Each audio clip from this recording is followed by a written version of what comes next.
Salam hörmətli izləyicilər. Qeyd edim ki, biz Azərbaycan Respublikası Könüllü Nəzarətçilər İctimai Birliyi, mən Mərkəzi Aran Regional Təşkilatının sədri Cavid Piriyev.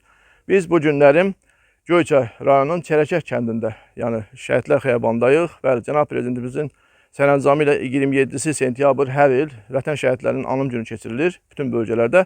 Bəli, biz də bu günlərim İctimai nəzarətçilər olaraq Göyçay təşkilatının burada, yəni üzvləri də iştirak edirlər. Ağasən bəy, Əlifət bəy, eləcə də Cəfər bəy. Yəni biz burada gəldik. Yəni çəkilişimizin məqsədi doğrudan da odur ki, bizim şəhidlərimiz unudulmazdır. Xalq onları unutmamalıdır heç vaxtı və unutmur da. Və Çərəkək kəndində bilirsiniz ki, yəni qeyd edim ki, Göyçayın ən çox şəhid verən kəndlərdən biri Çərəkək kəndidir. Yəni doğrudan da Çərəkək kəndi çox belə deyək ki, bu şəhidlərlə hər yerdə artıq tanınır.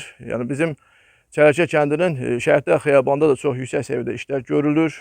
Və bunu qeyd edim ki, doğrudan da xalq bura gəlir, öz şəhidini ziyarət edir. Çünki şəhidlər tarix yazan bir qəhrəmanlardır. Mən qeyd edim ki, doğrudan da 44 günlük müharibədə də bizim qəhrəmanlığımız sübut olundu ki, cənab prezidentimiz, Ali Baş Komandanımızın yəni böyük siyasəti nəticəsində Qarabağımız bizə qaytarıldı. Artıq orada şəhidlərin qanı yerdə qalmadı. Bunun üçün də doğrudan da şəhidlərimizin ruhu şaddır. Biz də bir Azərbaycan vətəndaşı olaraq həmişə öz şəhidlərimizi yad etməliyik, onların xatirəsini uca tutmalıyıq.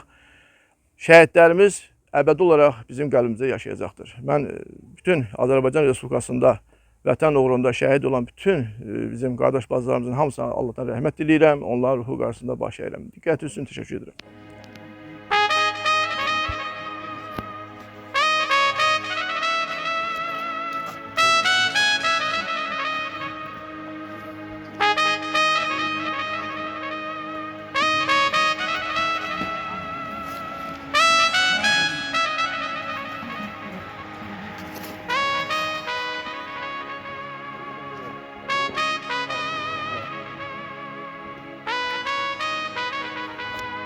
Allah şəhidlərimizə.